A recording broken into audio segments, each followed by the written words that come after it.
Eu sou talvez a pessoa mais improvável de estar onde eu estou hoje. De estar aqui com você, eu sou a pessoa mais improvável.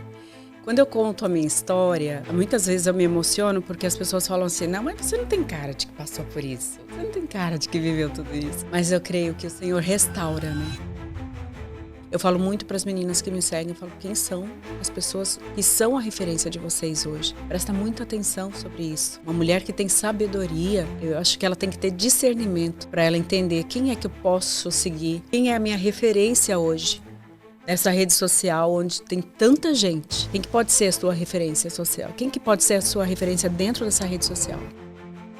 Para que as pessoas entendam de onde elas vieram, por que que elas são assim, por que que existe tanto divórcio, sabe? Eu acho que se cada um entendesse a sua história, se cada um procurasse se curar de tudo aquilo que passou na infância, adolescência e tudo mais, haveriam menos famílias destruídas.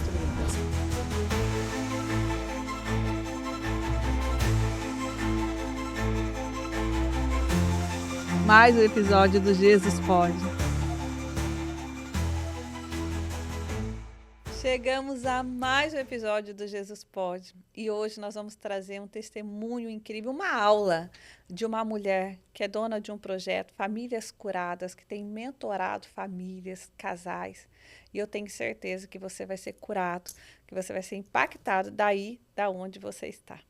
Então você já sabe, para você é de graça esse testemunho. Mas custou tão caro para a nossa convidada chegar até aqui. Custou tão caro para ela gerar tudo isso. Assim como a salvação, a cruz, ela é de graça para você. Mas custou tão caro para Jesus, tão caro passar por ela. E essa salvação gratuita, que é simplesmente você aceitar Ele como seu único e suficiente Salvador. Então, comece a propagar essa mensagem, a convidar os seus amigos para seguir as nossas redes sociais. Visite as redes sociais da IPE, porque eu tenho certeza que você vai ser altamente agraciado com ela. Então, nós vamos deixar aqui embaixo, você já começa a receber comigo Ive Soares. É chique o nome dela, né? Obrigada, minha querida, pelo seu sim. Que projeto lindo, que trabalho lindo. Eu que agradeço a você, agradeço a oportunidade de estar aqui falando de Jesus, falando do meu projeto. Amém. Que tem curado e restaurado vidas por aí, né? Vidas de muitas famílias. E eu creio que esse é o meu ministério mesmo. Eu vim aqui para isso e eu quero aqui contar para vocês um pouco da minha história. Você vai entender o porquê se chama Famílias Curadas, né? Esse nome o Senhor me deu depois de muita oração. Eu estava pedindo para o Senhor para que me entregasse um nome que impactasse as pessoas e que fosse ao encontro daquilo que Ele tem, né? Daquilo que Ele fez na minha vida e que Ele tem para fazer na vida de tantas famílias. E Ele me entregou esse nome. E eu amei esse nome. Menina, e ele é lindo. Mas conta para mim, como que foi? Né? Até você chegar nesse projeto, quem era a Ive antes de tudo isso? Porque é forte, né? Para curar, com certeza você foi curada de algo. Muito. Eu fui curada, assim, de muitas coisas. Pensa, Luzia, quando eu falo assim para as pessoas que eu sou talvez a pessoa mais improvável de estar onde eu estou hoje. De estar aqui com você, eu sou a pessoa mais improvável. Quando eu conto a minha história, muitas vezes eu me emociono porque as pessoas falam assim: não, mas você não tem cara de que passou por isso. Você não tem cara de que viveu tudo isso. Mas eu creio que o Senhor restaura, né? E o Senhor nos dá força todos os dias. E quando eu acordo, eu falo: Senhor, eu estou aqui mais um dia. E esse dia eu consagro a Ti. Então, toda vez que eu conto de onde eu vim, e como que eu fiz para chegar até aqui, muita gente fala: não é possível, eu não acredito. Eu não acredito que você passou por tudo isso, mas eu passei. Eu nasci no Mato Grosso.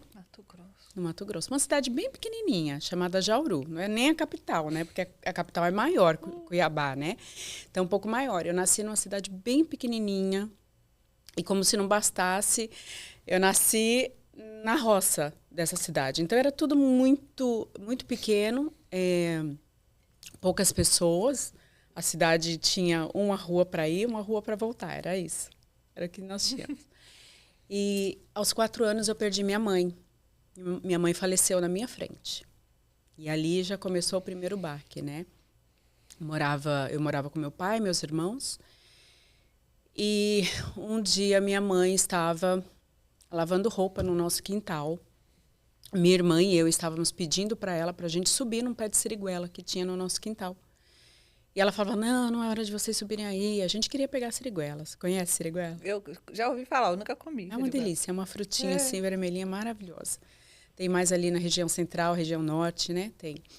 E a gente pedindo para ela e ela falando, não é hora, não é hora. E ela lavando roupa. De repente, ela caiu na nossa frente. A minha irmã e eu com 4 anos, minha irmã com 8. E depois que ela caiu, passou um pouco, eu vejo assim muitas pessoas entrando na minha casa. Meu pai chegando do trabalho, meu pai chegando, isso era de manhã, não sei exatamente, talvez por volta de umas 11 da manhã. Minha casa encheu de gente. E eu lembro assim, meu pai e alguns homens carregando a minha mãe para dentro do carro. E essa foi a última visão que eu tive da minha mãe. Muito pequena também. Sim. E ali, meu pai foi com ela para Cuiabá. Ela havia tido um derrame cerebral naquele momento. E meu pai foi com ela para Cuiabá e ficou lá para fazer o tratamento dela. Uma semana depois, meu pai voltou sozinho. E a gente, mas cadê a mãe? Cadê a mãe? Onde ele ficou? E meu pai olhou para mim e falou assim, sua mãe foi viajar. Não sei quando ela volta, foi viajar. Todos os dias eu perguntava, pai, quando que minha mãe volta? Quando a mãe volta? E ele, assim, ela foi viajar, ela foi viajar. E, de repente, eu vejo meu pai tirando as coisas dela do armário, né? Mas 4 anos e não sabia tanta coisa, né? E eu questionava, pai, por que você está tirando? E eu lembro muito, assim, dessa visão, meu pai tirando as coisas dela, tirando roupa, dando para minha irmã mais velha, para doar as coisas dela. E ele só falou para mim assim, ela não vai voltar mais. E como a gente é criança, vai esquecendo, né? Com o tempo eu parei de perguntar onde estava minha mãe.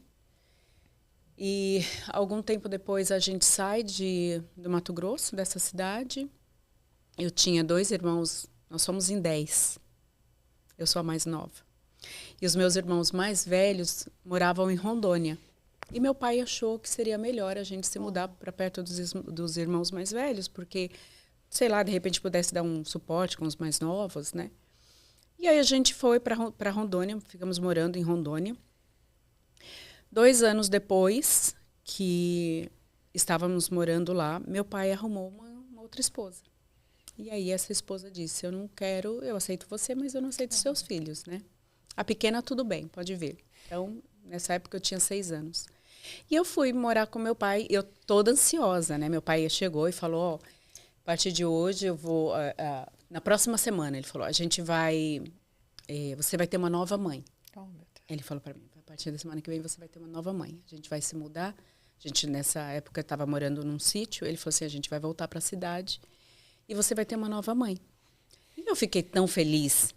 Nossa, eu lembro assim que eu dava pulos de alegria. Eu vou ter uma nova mãe, eu vou ter uma nova mãe. Toda feliz. E aí a gente foi morar, então, numa chácara. A gente saiu do sítio, foi morar em uma chácara mais próxima da cidade com essa mulher. E aí a alegria durou pouco.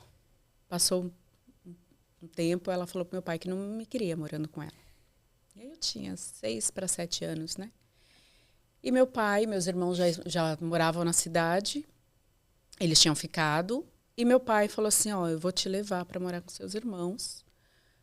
Porque ele disse assim, lá você pode estudar. E aqui fica mais difícil. Não é que ficava difícil. Era uma chácara, dava para me levar e buscar da escola, enfim. Mas ele falou assim, lá você vai poder estudar. Então, eu vou te levar para morar com seus irmãos. E ali, a partir de mais ou menos 7 anos de idade, eu comecei a morar com os meus irmãos. E aí, meu pai distribuiu um pouco dos filhos, né? Essa minha irmã que tinha 8 anos.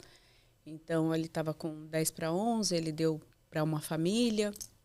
Eu tinha uma outra irmã com 14 anos. Ele colocou para trabalhar de empregada doméstica numa outra casa, uma outra família, né? E assim foi. Ele acabou distribuindo alguns filhos.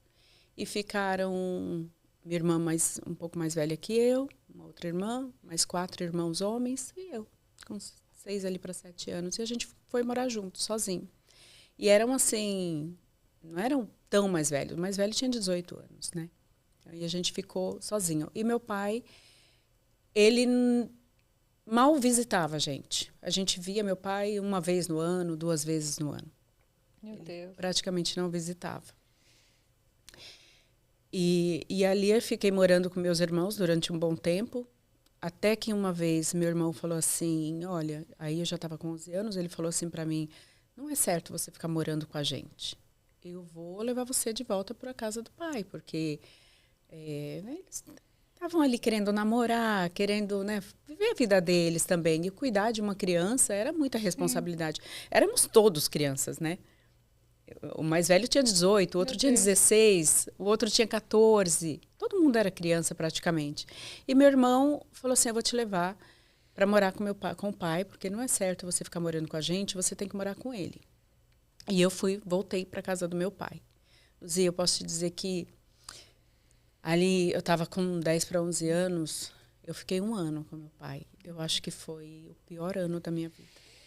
Foi muito difícil, muito. Porque morava meu pai com a minha madrasta, o filho mais velho dela, os 2 netos, né? Que eles haviam perdido a mãe no parto de uma das meninas. E minha madrasta criava essas crianças, né? E ali, para mim, foi 1 ano de muito aprendizado. Não, hoje eu carrego muita coisa daquele 1 ano que eu passei ali, aprendi muita coisa com ela, né? Mas foi 1 ano extremamente difícil, porque eu não era bem-vinda naquele lugar. Eu não era bem-vinda. Eu não era a filha, né? Eu estava ali meio que como uma intrusa, sabe? Não era o que ela queria, né? Ela já havia dito antes que não me queria ali, né? Então foi 1 ano muito difícil para mim. Eu era humilhada, eu era meio que a empregada da casa. Eu acordava às 5 horas da manhã para dar conta da casa, da chácara, cuidar da casa, limpar a casa, deixar os netos dela limpos, trocados, de banho tomado, antes de ir para a escola. Eu caminhava para chegar até a escola. Entre o mato, era um matagal, que eu passava para ir para a escola. Eu morria de medo de passar ali, sozinha. Então, foi 1 ano super difícil. Foi 1 ano que me marcou muito, que me trouxe muitos traumas, que ficaram por muitos anos, né? E por isso que hoje tem aí um dos motivos que o meu projeto chama Famílias Curadas, né? E aí aquele ano foi 1 ano assim de aprendizado, né? Porque eu estava ali não como filha, mas meio que como a empregada da família, né? Uma funcionária daquela casa, onde eu fazia todas as coisas. Eu não era acolhida como filha, né? E o meu pai, ele não percebia muito isso, né? Trabalhava na roça também, era uma pessoa extremamente simples. E ele não entendia muito isso. Por mais que eu falasse com ele, eu falava, pai, eu tô sendo tratada assim, né? Eu acho que não é bom para mim, eu quero voltar a morar com os meus irmãos. E meu pai não sabia nem ler. Meu pai era analfabeto. E ele falava assim para mim, filha, fica comigo. Porque se você for embora, quem é que vai ler os documentos para mim? Quem é que vai ler as bulas de remédio?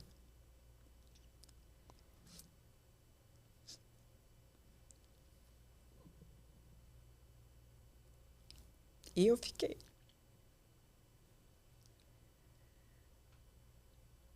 Fiquei até que um dia eu falei para ele assim, pai, não dá mais. Aqui eu não sou filha. Então não dá mais, eu quero voltar. E eu quero morar com os meus irmãos. E aí acabou, Luzia, que eu fiquei com ele mais um tempo. Depois disso, ele falou assim, a gente vai mudar para São Paulo. Fica com a gente. Você vai... Lá em São Paulo você vai poder estudar. Você vai poder ter uma vida melhor. E eu mudei com eles, com meu pai e com a minha madrasta para São Paulo. A gente foi para Sorocaba. Só que chegando em Sorocaba, o filho dela, que morava com ela lá em Rondônia, eu não sei o porquê, mas ele... Imagina, eu tinha 10 anos, ele tinha 45. Ele tinha um ódio de mim. Não entendo porquê, mas eu não era bem aceita por ele, né? E eu apanhava do filho Meu dele. Deus. Apanhava muito, apanhei muito. Apanhava com cabo de vassoura, agulha, ele pegava agulha, o menino me espetava. Eu jogava pedra, tudo.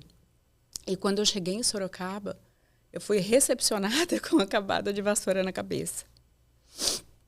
Chegando já, não disseram nem oi, bom dia, nem nada. Já foi assim. E aí, acabamos que nós ficamos em Sorocaba por um mês. Minha madrasta não quis mais ficar lá, voltamos para Rondônia.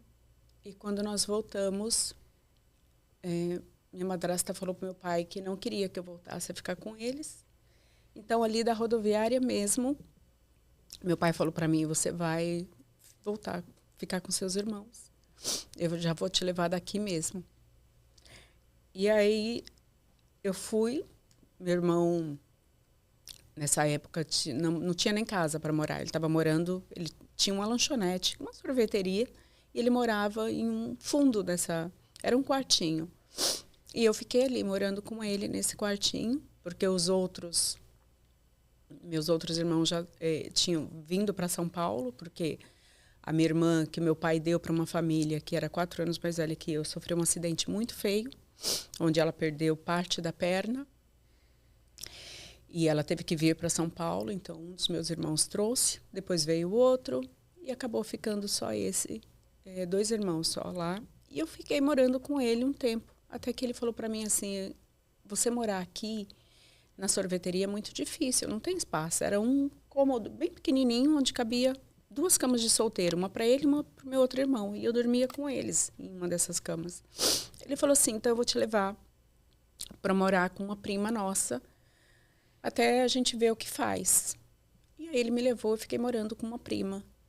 Aí certo dia ele passou na casa dessa prima e falou assim, a gente resolveu ir embora para São Paulo. Meu Ficar Deus. com os outros irmãos, vamos ficar todo mundo junto. E nós viemos então para São Paulo. Nessa época eu estava com 12 para 13 anos e viemos para São Paulo. Chegamos em São Paulo, éramos ali em 4 homens, a minha irmã e eu. 6 pessoas morando em uma casa de 2 cômodos.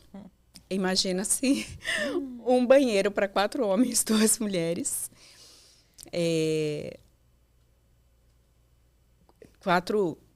Eram 2 beliches, mais uma cama e o outro dormia no chão. Nossa. 2 cômodos que deveria ter um total de 25 metros quadrados, tá? Sabe? Foram tempos muito difíceis, muito difíceis. Minha irmã fazendo o tratamento dela, tratamento médico, porque ela havia perdido parte da perna. Nós mal tínhamos dinheiro para comer, não tínhamos contato com meu pai. Meu pai não ligava para a gente nem para dizer, aliás, não procurava a gente nem para saber como é que a gente estava, né? Se estava bem, se não estava. Simplesmente Abandonou. meu pai sumiu, abandonou. Eu lembro de uma frase que uma vez meu pai me falou, quando eu estava morando com ele, ele falou assim para mim, filho se cria sozinho, não precisa de mim, vocês vão se criar sozinhos. E eu não entendi, Luzia, por que ele falou isso naquela época. Eu fiquei tão triste. Eu falei, meu Deus, eu era tão pequena. E escutando, filho se cria sozinho, vocês vão se criar sozinhos, vocês não precisam de mim. E eu não entendia por que ele falou isso, né? Só depois de muitos anos, a gente voltou a se encontrar. E aí eu tive a oportunidade de conversar um pouco com ele, entender um pouco a história do meu pai. E eu entendi que tudo que o meu pai passou para nós como filho era aquilo que ele havia aprendido com o pai dele. O meu pai também perdeu a mãe muito cedo. Meu pai perdeu a mãe dele com 8 anos de idade.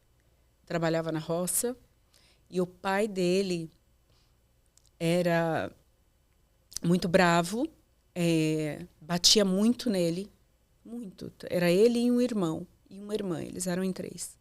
E meu pai me contou que quando ele e o irmão brigavam, o pai amarrava eles, colocava uma camiseta neles, nos 2, e batia. E só tirava eles dali quando eles já tinham feito as pazes.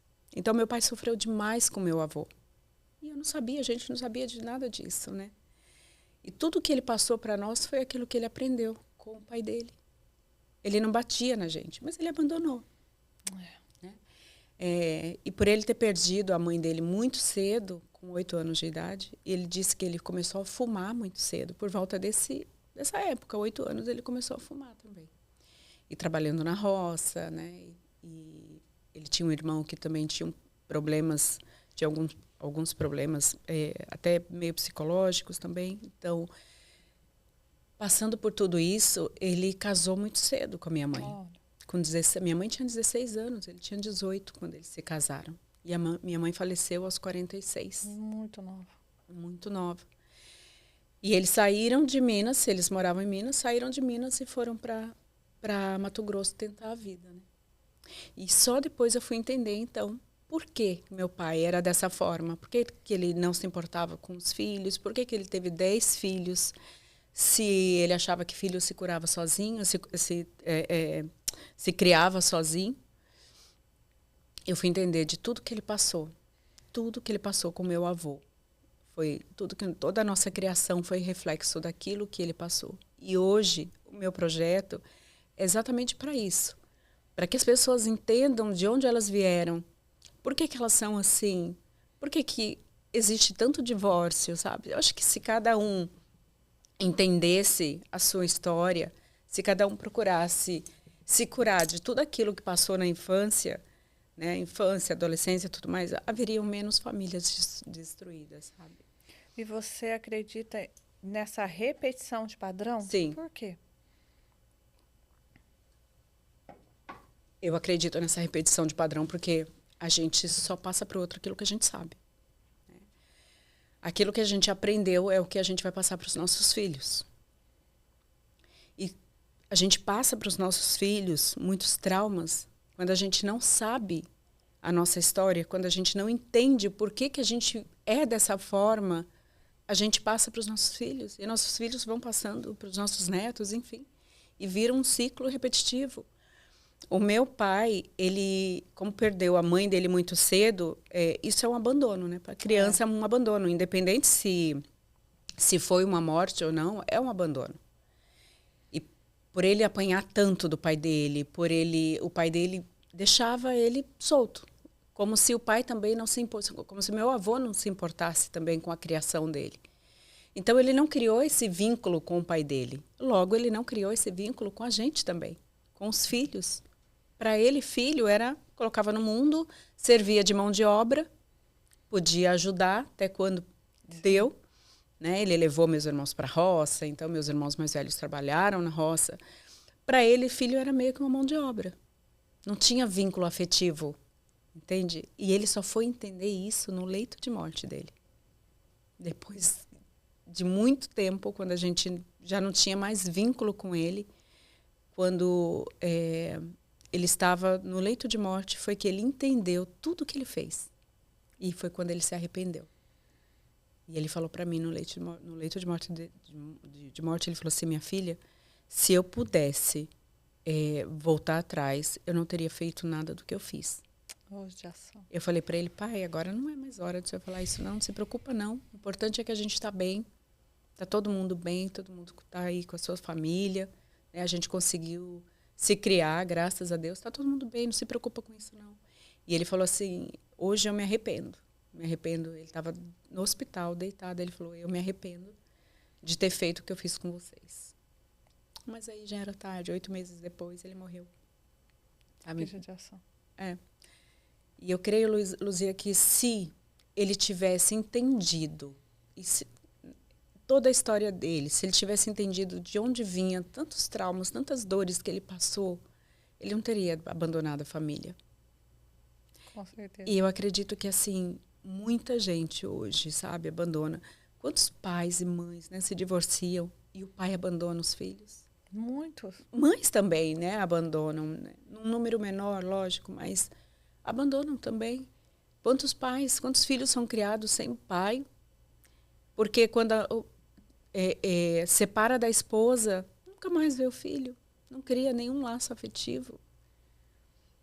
E eu acredito que se eles soubessem, fossem a fundo na história deles, entendessem de onde vem esse ciclo que se repete, eu acredito que teriam menos abandonos. E a dor de um abandono, ela é tão forte, ela traz um adulto traumatizado. Ela faz com que o adulto faça coisas que não faria se tivesse sido criado dentro de uma família saudável. Com pai e mãe saudável mentalmente, sabe? É um impacto, né? É um impacto. E a gente vive isso, é o reflexo realmente de uma geração doente. De uma geração doente. Tá acreditado, né? O adulto, a criança calada é o adulto que grita. Exatamente. Então, muitos reflexos de tudo que vem acontecendo é algo que foi realmente calado lá atrás, tirado lá atrás, né? Aprisionado. Então, o eco da liberdade de forma errada. E como que você chegou nesse projeto? O que ele faz hoje? Conta um pouquinho pra gente. Esse projeto, Famílias Curadas, eu trabalho hoje mais com mulheres, né? Mas também com casais, onde eu trago uma mentoria para elas. Elas vêm geralmente falando para mim, olha, meu casamento está destruído. A gente já não conversa mais dentro de casa, a gente não tem mais nenhuma conexão, parece dois estranhos. A maioria vem assim. Tanto que, se você olhar ali no meu perfil do Instagram, tem posts com 7 milhões de visualizações, 5 milhões, e que falam assim, que pega bem na dor dessa mulher, sabe? São mulheres que querem ser cuidadas, elas querem ser amadas, elas querem ser protegidas dentro do lar. E muitas vezes elas não sentem isso por parte do homem ali dentro da família, sabe? E eu gostaria tanto, sabe? Meu sonho é que as famílias despertassem para isso. Eu queria tanto, meu sonho, hoje, no Brasil principalmente, a cada 100 casamentos, uma média de 47 termina em divórcio. É muito grande o número, não é? Quantas quase famílias 50%. São destruídas? Então, quase 50%. E eu vejo que assim, as pessoas se casam como se fosse uma brincadeira. A gente casa, se não der certo, a gente separa. Perdeu, né, os valores, a responsabilidade do casamento. Perdeu. A gente vê, principalmente na mídia, né, que hoje as pessoas são tão influenciadas pela mídia. Né? A referência. Aí a gente olha e fala, meu Deus, quem é que está sendo referência para essas mulheres de hoje? Né? Casa com um, separa, uma semana depois está com outro. Aí você fala, que amor é esse? Que família que é essa? Tem filhos? Senhor, essa família tem filhos. Que muitas vezes está querendo completar algo que foi tirado lá atrás. Exato. E aí coloca toda a expectativa no outro. É isso. E não sabe. Vive numa busca incessante de alguma coisa que elas não têm ideia do que seja. Aí casa, separa, de repente está com outro, de repente está com outro, está com outro. Né? E não pensa que isso tudo vai trazer reflexo para as crianças. E o laço de alma, né? Quem sofre são os filhos. E o laço de alma, exatamente. Porque a Bíblia diz que nós somos um com o outro. Exato. Né? Então, toda vez que você faz ali um pacto com o outro, carnal, você está fazendo no espiritual também. Né? E as pessoas não têm entendimento nenhum sobre isso. Nenhum. E tem ali milhares de pessoas seguindo e sendo influenciadas por essas pessoas. Eu falo muito para as meninas que me seguem, eu falo, quem são as pessoas que são a referência de vocês hoje? Presta muita atenção sobre isso. Uma mulher que tem sabedoria, eu acho que ela tem que ter discernimento para ela entender quem é que eu posso seguir, quem é a minha referência hoje nessa rede social onde tem tanta gente. Quem que pode ser a sua referência social? Quem que pode ser a sua referência dentro dessa rede social? É porque é um laço que elas vão criando com pessoas que não têm, elas não têm discernimento nenhum. E aí você vê que muita coisa muito fake, né? Porque é um casamento de mentira, que você olha nas redes sociais, aparentemente está perfeito, aí do dia para a noite aquilo acaba. Filho acaba sendo um produto. Exatamente, o filho acaba sendo um produto. E de repente, no primeiro conflito com o casamento, as pessoas se veem no direito também de abandonar aquela relação. Exato. Não, eu vou tentar porque para o outro foi tão fácil, separou hoje, já está sendo feliz com o outro, eu vou fazer isso também. Isso vão criando esses rituais, né? E esses pactos, esses laços de almas vão acontecendo e as pessoas vão ficando doentes. E aí o resultado disso são filhos doentes. São filhos doentes, exatamente. E que vão propagando, né? Que vão propagando isso pela vida. E esse trauma do abandono, Luzia, me trouxe tantas feridas na minha adolescência que, querendo ou não, uma criança de 4 anos, ela não enxerga a morte como sendo uma morte, como sendo fim. Ela enxerga como sendo um abandono. Né? Então, pensa uma criança sofrendo o abandono da mãe, né? Ali, a mãe foi embora. Então, mas não vi dentro de um caixão, não vi sendo enterrada, não vi. A última vez que eu vi, ela estava sendo carregada para dentro de um carro. Eu não vi isso. Depois disso, o abandono do meu pai, que simplesmente me leva para casa dos meus irmãos, acabou. Não tem mais responsabilidade. Pronto, era como se ele tivesse... Pronto, entreguei. Não é mais minha responsabilidade. Não vejo mais. Não tenho nenhuma referência paterna durante a fase mais importante da minha vida. Eu não tive referência paterna. Glória a Deus pela vida dos meus irmãos, que aceitaram pegar essa missão de criar uma menina, né, sem entendimento nenhum. E hoje eu dou glória a Deus pela vida dos meus irmãos e eu falo, Senhor, como o Senhor é tão maravilhoso, faz tudo tão certinho. Porque às vezes eu falo para as pessoas, nós somos em 10. As pessoas, meu Deus, tudo isso. E eu falo, glória a Deus por nós isso. Éramos em 9. Só que só eu de mulher, acredito. Só você de mulher. Nós somos 4 mulheres e 6 homens. E eu falo, glória a Deus que nós somos em 10. Porque os meus irmãos, os mais velhos, eles foram meu pai e minha mãe. Então, se eu não tivesse tido eles, eu não teria tido nenhuma referência de família. E eles foram a minha família, eles cuidaram, eles me protegeram. Todos os meus valores, sabe, eles me deram. Eles me ensinaram a ser mulher, eles me ensinaram a ser humano. Então, todos os valores que eu carrego, com certeza eles aprenderam com o meu pai, com a minha mãe, que eles tiveram um pouco mais de oportunidade de viver com eles, né? Aprenderam com a vida também, mas eu devo 100% de quem eu sou a eles terem cuidado. Só que mesmo assim, me trouxeram muitas consequências. Esses traumas me trouxeram consequências. Me envolvi com homens mais velhos. Meu Deus. Eu me envolvi por 2 vezes com um homem mais velho que me machucou muito. Uma menina de 18 anos que se envolve com um homem de 45. Nossa. O que está buscando? Um pai. Um pai. Pai. Eu não tinha entendimento nenhum. Então, você pega uma menina de 18 anos, um homem de 45, que é muito mais vivido, muito mais esperto. Totalmente. Chega para essa menina e fala assim, eu vou cuidar de você. A partir de hoje, eu cuido de você, eu vou te proteger. Nós vamos nos casar, eu vou te dar uma família. Óbvio que você vai cair. Qualquer menina de 18 anos que sofreu um abandono, que busca uma família, vai cair. E aí, eu me envolvi aos 18 anos com um homem muito mais velho, 45 anos. E para sair desse relacionamento? Eu achando que eu estava, assim, que eu ia ter uma família. Completamente iludida, achando que ia ter uma família. Eu saí desse relacionamento ainda mais ferida. Eu saí desse relacionamento completamente ferida, com uma depressão profunda, onde eu cheguei a pesar 44 quilos. Nossa.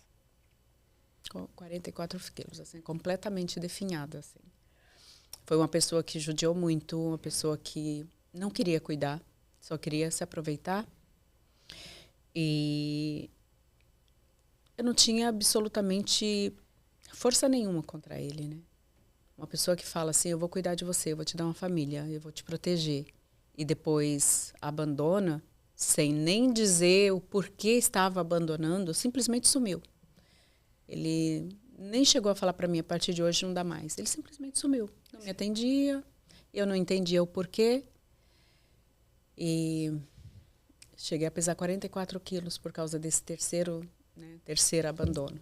E depois disso, Eu falei, eu não vou mais me envolver com ninguém, quero ficar sozinha. E aí me aparece, algum tempo depois, um outro homem. Eu com 22, ele com 38. Nossa. Luzia, eu buscava pai em todo o tempo. E não era só pai, eu projetava mãe em todo mundo. Eu conhecia uma mulher que fosse um pouco mais velha que eu já grudava nessa mulher. Eu falava, opa, aqui eu vou ter uma mãe. Era inconsciente. Era inconsciente, mas eu buscava. Então, quando eu via uma mulher que fosse mais velha que eu já queria ser amiga dessa mulher. Eu falava, aqui eu vou aprender tudo. Aqui vai ser meu porto seguro. E eu projetava minha mãe em todo mundo. E eu projetava pai. Para você entender, para você ver que assim, quando a gente não vive dentro de uma família saudável, com referência de pai e mãe, você vive numa busca eterna. É uma ferida, é um buraco que tem dentro da gente que a gente não consegue tampar. E aí, se você fala assim, mas vai para Jesus, Jesus vai tampar, Jesus vai ajudar, Jesus vai curar, eu sei que vai. Mas mesmo assim, a gente precisa entender a nossa história. A gente precisa entender por que a gente sente tudo isso. Até mesmo porque uma ferida, para ser curada, você vai para o hospital. Se você tem algo infeccioso, a primeira coisa que vai fazer é precisa limpar aquele pus. Exato. Aquela sujidade, toda aquela bactéria, é muito antibiótico, é muita medicação, até que aquilo vai se fechando, que uma nova estrutura de tecido, de pele, cria naquele local para ela fechar totalmente. E ainda assim, fica ali uma cicatriz. Fica uma cicatriz. Isso mesmo. Fica. E aí, depois eu acabei me envolvendo de novo. E com esse rapaz de 38 anos e eu 22. E mais uma vez, nós vamos nos casar, me pediu em casamento, vamos nos casar, vamos criar uma família. E nessa época que eu me envolvi com ele, eu estava começando a ir para a igreja. Porque durante o outro tempo onde eu tive depressão, eu tive uma depressão tão profunda, né, que eu falei para você que eu cheguei a 44 quilos, eu não enxergava mais nada. Eu só pensava em tirar minha vida, não queria fazer mais nada. Eu não conhecia Jesus nessa época também, né? E ali eu comecei a assistir algumas pregações pela televisão. Para você ver o quanto é importante, né?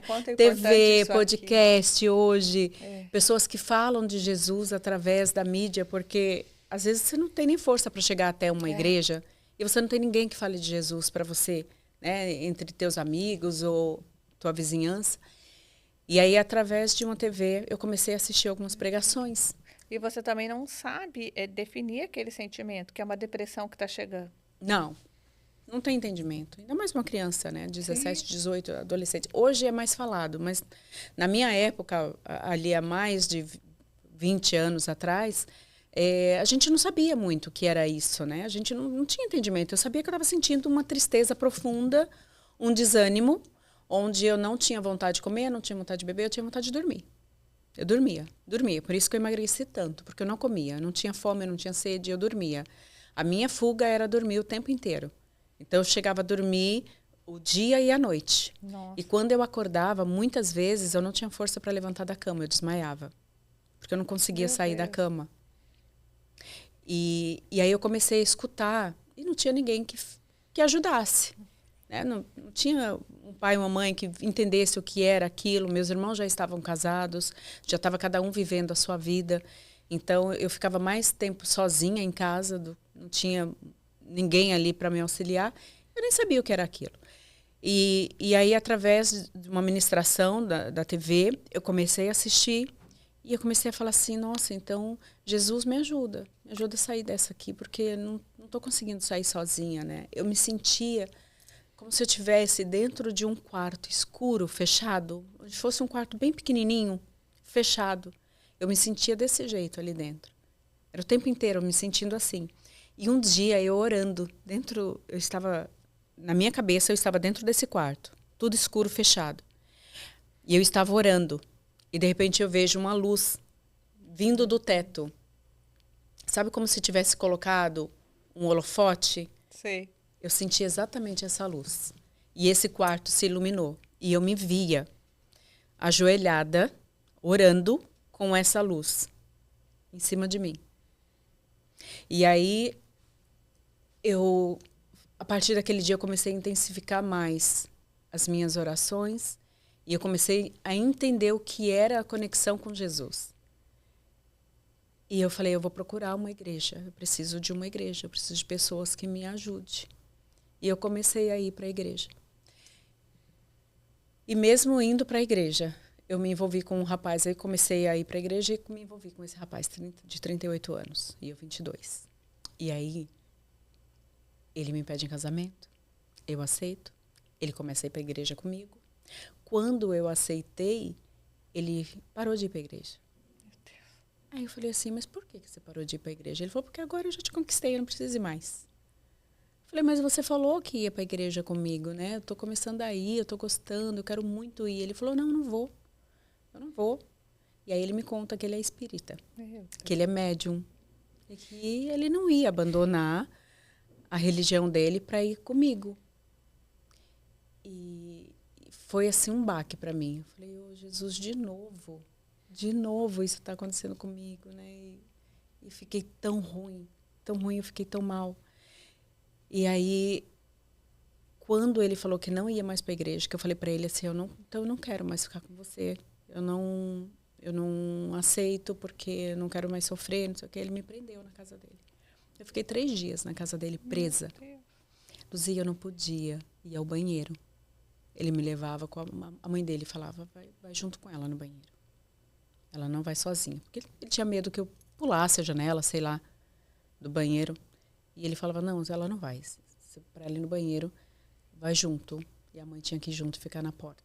Foram 3 dias presa. Ele confiscou meu celular. Eu não podia falar com ninguém. E a minha irmã tentando falar comigo para entender o que estava acontecendo. Por que eu não estava voltando para casa. E eu não podia atender. Até que eu descobri onde estava meu celular. Peguei meu celular, liguei para ela, falei, tô aqui, expliquei a situação para ela. Ela falou, vou mandar a polícia. E eu falei, não manda. Porque se você manda a polícia, é capaz dele fazer qualquer coisa. Não manda, eu vou dar um jeito de sair. E apaguei a ligação, guardei o celular de novo, fingi que nada tinha acontecido. Depois de 3 dias, eu falei para ele, eu preciso sair, eu tenho que trabalhar, preciso voltar a trabalhar. E foi que ele me deixou sair. Achou que eu ia trabalhar e ia voltar. Era festa, era final de ano, então eu trabalhava em um banco, era recesso.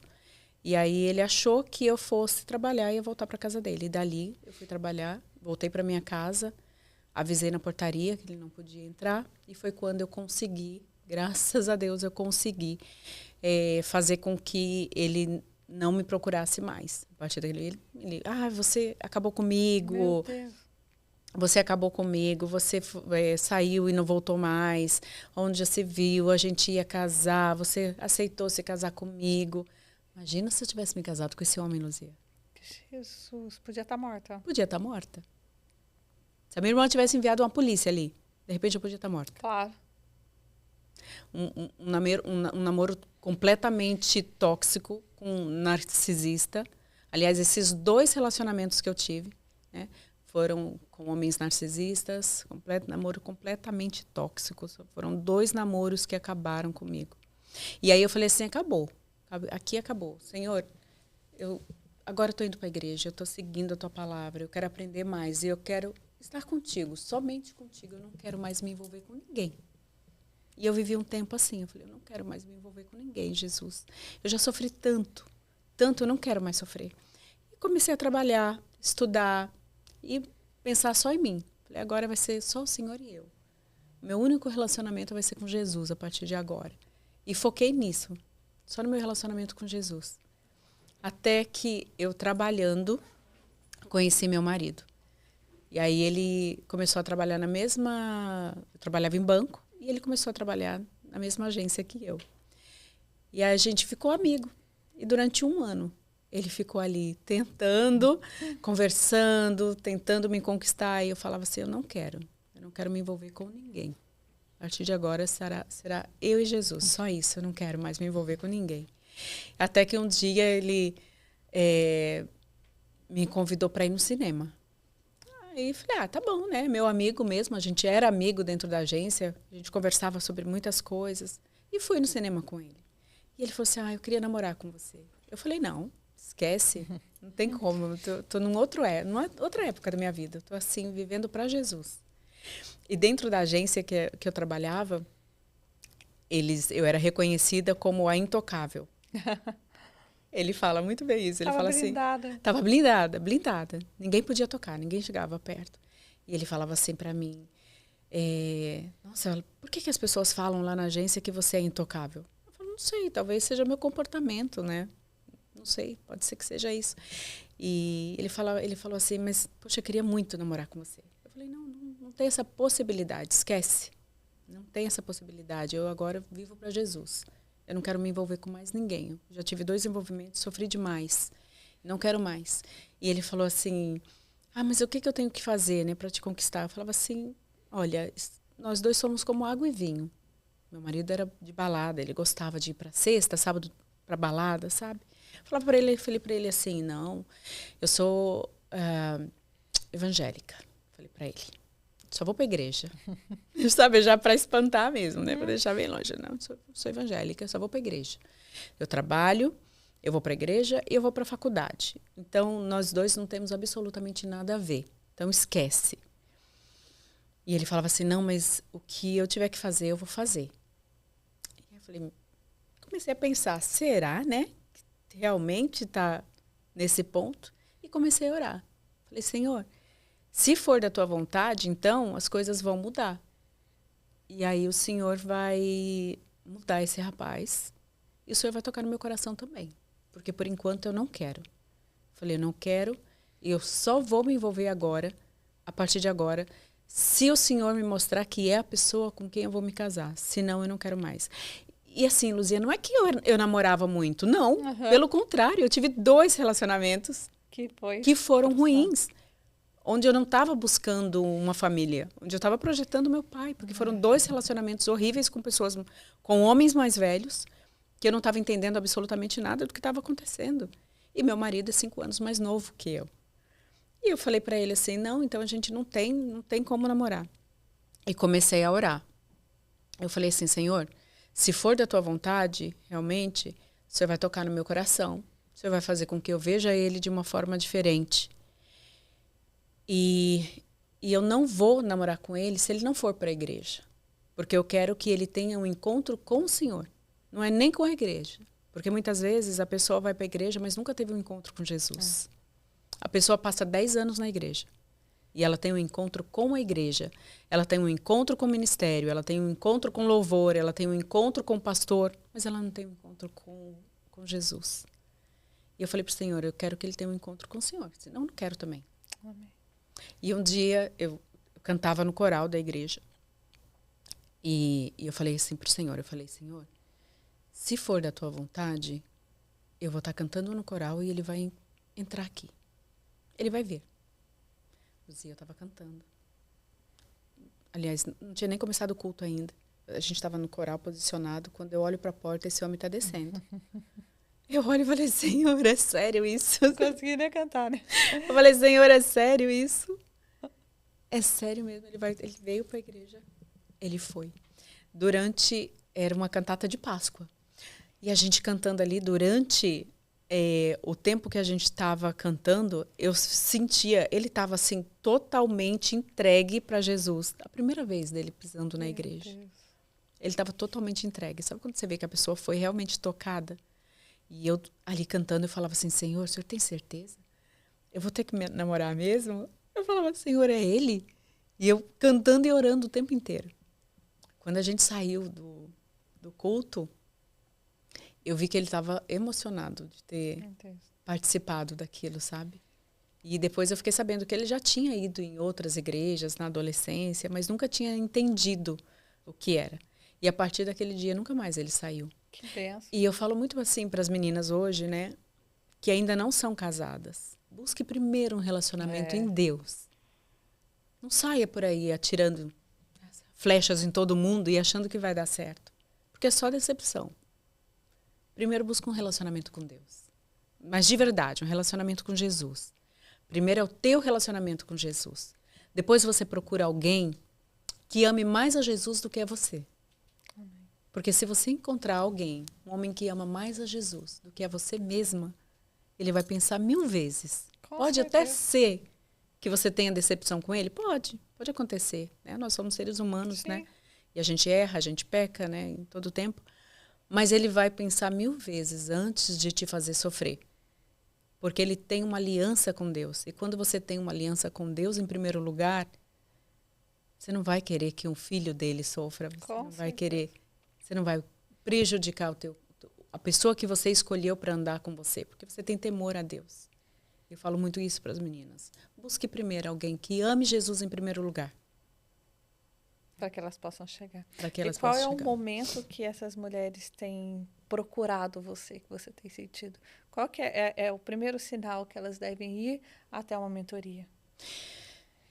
Infelizmente, a maioria me procura quando já não tem mais jeito. Aliás, tem jeito porque para Jesus tudo tem, né? Mas quando elas enxergam que já não tem mais jeito. Quando elas falam assim, Ive, para mim acabou. Meu casamento acabou. Assim, a gente não tem mais diálogo dentro de casa. A gente vive como irmãos. Fui traída inúmeras vezes. E aí elas chegam para mim. E eu fico muito feliz quando chegam os casais, porque raramente homem aceita, né? É super difícil, é tão difícil o homem aceitar vir, fazer terapia, é tão complicado. E as mulheres, elas são mais abertas. Mas eu falo que, assim, se cada um... se elas se dispusessem, se os casais se dispusessem a procurar um terapeuta logo no início, né? Do casamento, quando está vendo que a coisa não está indo bem, seria muito mais fácil. Mas quando procura, já sofreu muito. Geralmente as mulheres já sofreram muito. Já não acredita mais. Já não também, acredita mais que pode ser restaurado. E pode. E pode ser restaurado. Eu já vi muito casamento sendo restaurado, mulheres sendo restauradas. Porque a partir do momento que elas entendem que elas conseguem trabalhar nelas para trabalhar no relacionamento, tudo muda, sabe? E eu vivi isso dentro do meu casamento lá no início. Né? Quando eu me casei, eu não tinha entendimento nenhum do que era uma família. Tanto que quando eu me casei, eu não sabia cuidar de uma casa. Eu não sabia cuidar da família. E um dia orando, eu estava na cozinha do meu apartamento e logo no começo eu falei assim, Senhor, me ensina a cuidar da minha casa. Eu não quero que a minha família seja destruída. Eu não quero perder a minha família. O Senhor me ensina como é que eu devo cuidar da minha casa. Como é que eu devo cuidar do meu marido. Como é que eu devo cuidar dos meus filhos. E o Senhor me deu uma palavra, eu encostada na pia da minha cozinha. O Senhor me deu uma palavra, Ele falou assim, coloca a mesa. E na hora eu falei assim, como que é colocar a mesa? O Senhor me disse, literalmente, coloca a mesa. Para o café da manhã, para o almoço, para o jantar, coloca a mesa. E aí eu aprendi a colocar a mesa. E eu falo para as meninas que assim, colocar a mesa, hoje a gente fala muito de mesa posta, né? Colocar a mesa não significa você ter uma toalha bonita, não significa você ter uma taça de cristal, não significa você ter aquele guardanapo de linho. Isso. É lindo. E se puder ter, amém, glória a Deus, né? Mas colocar a mesa é você literalmente chamar a tua família para estar na mesa com você. E o Senhor me deu essa palavra logo no início do meu casamento. E hoje é tão legal isso, porque eu tenho uma filha de 16 anos e eu tenho um filho de 13. Olha, e eles são acostumados, né? Tomar café da manhã, almoço, café da tarde, jantar na mesa. E quando muitas vezes a gente está com um pouco de pressa, que a gente termina de comer e já levanta, a minha filha de 16 anos fala assim, não, peraí, não levanta não, a gente está conversando. Que delícia. Meu marido trabalha em casa, né? E também no escritório, e muitas vezes ele precisa comer rápido, né? E ele levanta e fala, eu preciso ir, tem reunião agora. E ela fala assim, não, pai, só mais um pouquinho. A gente está conversando. E é tão gostoso, porque nesses momentos, é um momento que, assim, a gente tem uma conexão tão grande com as crianças. E a gente consegue estar ali, extrair deles, sabe? O melhor, a gente consegue extrair deles como é que foi o dia na escola. A gente consegue extrair deles como é que está sendo como que tá com os amigos. A gente consegue extrair do marido como é que está sendo o trabalho. É ali nessa mesa. É o olho no olho, né? É o olho no olho. Isso é tão importante. E eu falo assim que o Senhor tem me dado essa palavra. Lá no início, coloca a mesa. E eu falo para as mulheres, coloca a mesa. No dia a dia, a gente acaba passando despercebido. Aí um come no sofá, um come às 9, o outro come às 10, né? Na frente da televisão, com o celular, principalmente. Né? Hoje você está ali engolindo e o celular está aqui. E eu falo para elas assim, esse momento da refeição é o momento que você tem comunhão com a tua família. É o momento que você precisa estar ali, olhando no olho de cada um deles. Vendo, sabendo, entendendo o que passa dentro de cada um deles. Mais que comer, é o repartir, né? É o estar ali, é a comunhão, é o tempo, é muito precioso. E eu acredito, Luzia, se a gente, principalmente nós mulheres, né? Se a gente ouvisse e obedecesse a voz do Senhor, né? Porque Deus fala com a gente em todo o tempo, né? Principalmente quando a gente fala, Senhor, me ajuda e me ensina. Como que eu devo conduzir essa família aqui? Eu creio que Deus fala, Deus ensina. E muitas famílias estão destruídas também por não ouvir a voz de Deus. E nós, mulheres, a gente tem uma sensibilidade tão grande para escutar a voz de Deus, se a gente quiser. Sim. Se a gente se dispor a ouvir a voz de Deus, a gente tem essa sensibilidade para isso. Se você estiver em comunhão com o Senhor o tempo todo, né? Você consegue ter essa sensibilidade de ouvir a voz do Espírito e saber, ter sabedoria para você conduzir a tua família. É tão triste quando eu escuto, meus filhos têm vergonha de mim. Meus filhos me fazem largar eles a uma quadra demais, né? da escola. Quando eu escuto isso, eu falo, Senhor, Jesus, converte o coração desses filhos aos pais. Mas converta primeiro dos pais aos filhos, porque começa na gente. Começa em nós, que somos os adultos. Que a gente consiga, Senhor, curar nossas feridas. Que a gente consiga curar nossos traumas, para a gente poder criar os nossos filhos, educar os nossos filhos segundo a tua vontade. E a mulher, ela precisa realmente, é isso que você está falando, ela precisa buscar por equilíbrio. Jesus, ele traz muito o exemplo de Marta e Maria. E a gente vê o coração e os ouvidos sensíveis de Maria em estar aos pés de Jesus, aprendendo mais da palavra, prezando por momentos de comunhão. E a gente vê Marta, né, uma mulher temente a Deus, uma mulher sábia, mas preocupada demais com os afazeres da casa. E muitas vezes a gente se pega ocupado demais em arrumar a casa, mais preocupado em arrumar a casa e arrumar a mesa do que estar na mesa. Mas você sabe que eu era essa mulher e o Senhor me deu exatamente essa palavra de Marta e Maria. Ai. Porque mesmo colocando a mesa, eu trabalhava em um banco e eu saí desse banco quando meu segundo filho nasceu. Eu era gerente operacional de um grande banco lá no Brasil.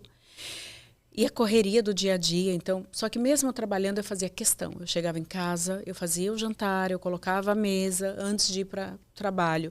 Eu colocava a mesa do café da manhã, voltava, colocava o jantar, tudo.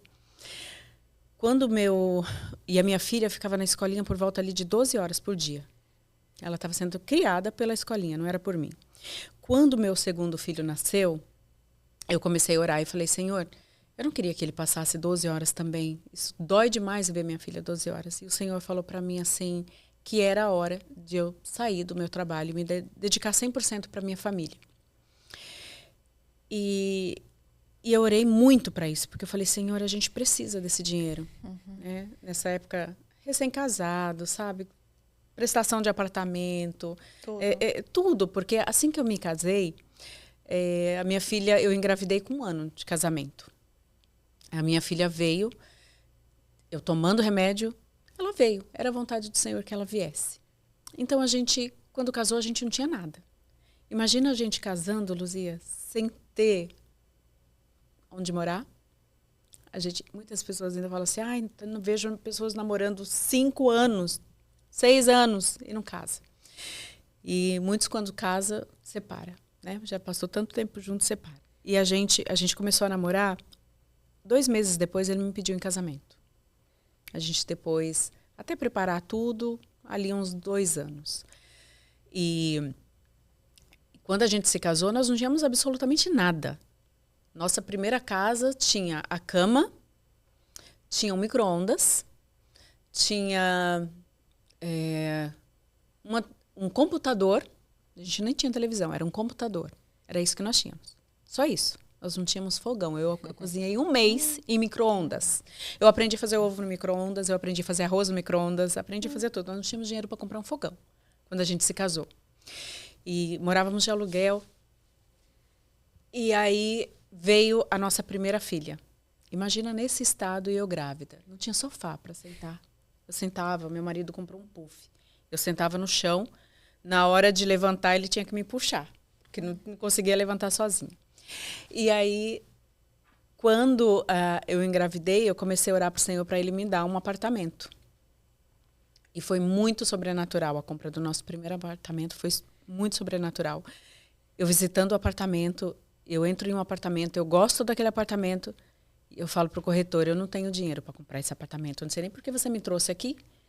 Fiquei brava com ele e falei, por que você me trouxe? Não tem dinheiro para comprar esse apartamento. O apartamento estava todo decorado. Tinha até cama no apartamento.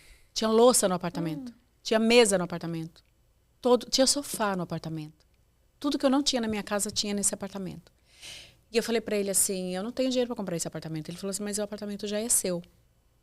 Eu falei, como? Eu não sei, porque eu não tenho dinheiro para comprar. Ele falou assim, não, fica tranquilo, eu vou orar por você. O corretor era da Universal. Ele disse que ele foi na Universal, que ele foi na igreja orar para que eu ficasse com o apartamento. E eu consegui comprar. A gente conseguiu comprar o apartamento, assim, de um jeito completamente sobrenatural. O apartamento veio de um casal. Eles se casaram, mobiliaram um apartamento inteirinho. E 1 ano depois de casados, eles se separaram. Meu Deus. Deixou o apartamento completamente imobiliado. Tinha louça dentro do apartamento. Tinha tudo dentro do apartamento. E o Senhor nos deu esse apartamento de uma forma sobrenatural. E a minha filha nasceu ali, dentro desse apartamento. Nós não tínhamos dinheiro para fazer o enxoval dela. Luzia, eu ganhei absolutamente tudo. Pensa assim, tudo da melhor qualidade eu ganhei. De Deus.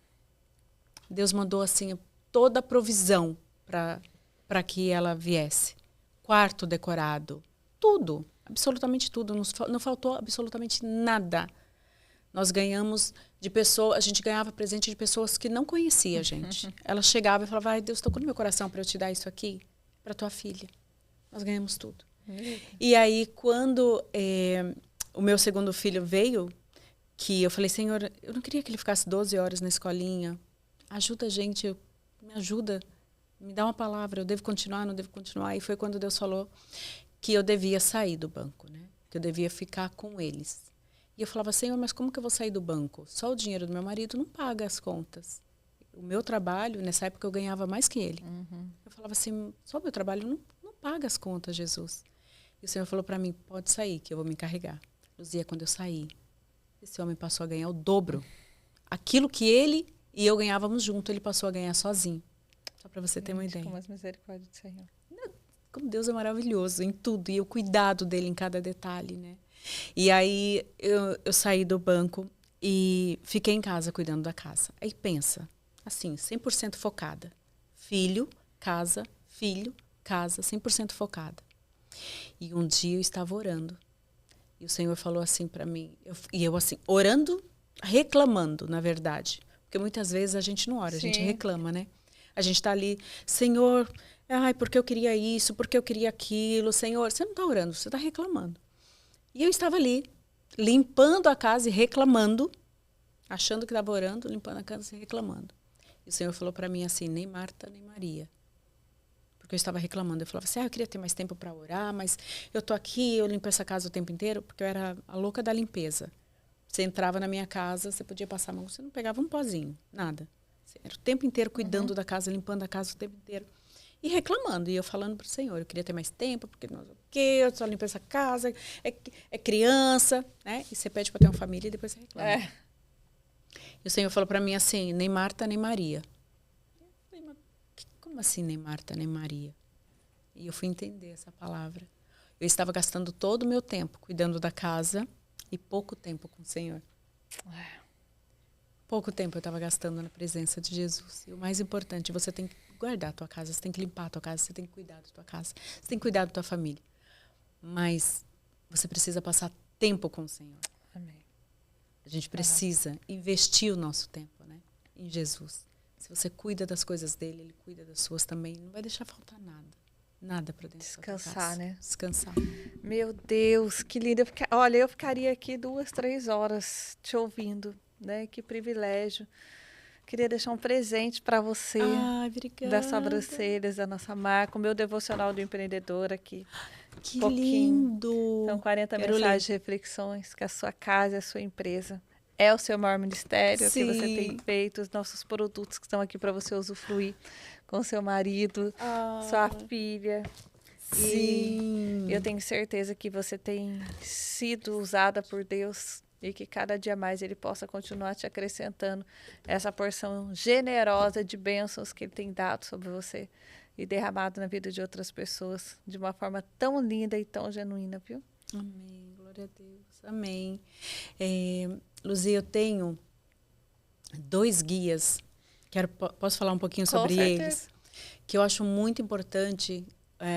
Um se chama o Guia da Comunicação. Guia da Comunicação. Transforme palavras em conexão. Porque se você não souber se comunicar com o teu cônjuge, né? Homens, mulheres, se você não souber se comunicar, não é simplesmente falar. Às vezes a gente não tem sabedoria para entender em que momento eu devo falar, né? Em que momento é o momento certo para que eu possa falar alguma coisa. E as mulheres, né, principalmente a gente fala muito, né? A gente acaba falando pelos cotovelos muitas vezes e fala no momento errado. E aí acaba em briga. E esse guia ensina o momento certo de se comunicar. Como que você deve se comunicar, qual o momento exato para você falar aquilo que você precisa falar, para que o teu cônjuge te entenda, né, e aquela palavra não se transforme em briga. Eu tenho esse, que é o Guia da Comunicação, Transforme Palavras em Conexão.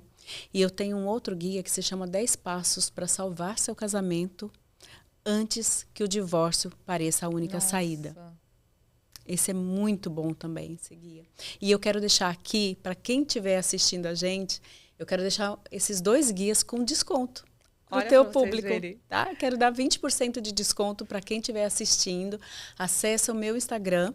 Lá tem os links para os 2 guias. Tá na bio? Tá na sua bio? Tá na bio.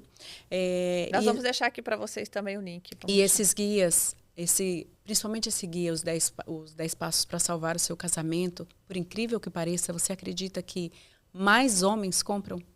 Meu Deus. E eu quero convidar as mulheres, porque esse guia, ele traz exercícios práticos para você fazer com o teu cônjuge ali no dia a dia, né? Para você fazer sozinha também, mas para você fazer com o teu cônjuge, para trazer mais conexão. Então, as mulheres que falam, já vivo como irmã do meu marido dentro de casa. Se você fizer esses exercícios que tem lá dentro do guia, não tem como viver mais como irmão. É como se tivesse um terapeuta, sabe? Sei. Tem muita gente que tem dificuldade de procurar, né, um terapeuta. E esse guia é como se tivesse um terapeuta dentro da casa, conduzindo eles a fazer os exercícios e retomar a conexão do casamento. Gente, que coisa linda, vocês viram, né? Ela tem um guia. E o resumo desse guia nada mais é que ele vai fazer com que você quebre o orgulho.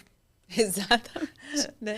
Essa resistência, que muitas vezes vem o orgulho, uma resistência que faz com que a gente vá levando, postergando pequenas brigas, pequenas coisas, vão se afastando. E esse afastamento, esse esfriamento faz com que o diabo ele toma conta desse ambiente e muitos casais têm se afastado, se separado. Sim. E eu tenho certeza que a Ivy ela veio para isso, para te ajudar no seu relacionamento, no seu dia a dia. Vocês viram a história dela. Vocês viram que tem toda uma construção.